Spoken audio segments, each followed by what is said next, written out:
कोणती बटात झाला की आपल्याकडून घेता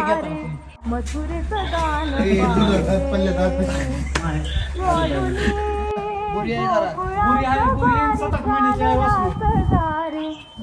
पण जातीला तै काय नाही पायात पियात ओके रेडी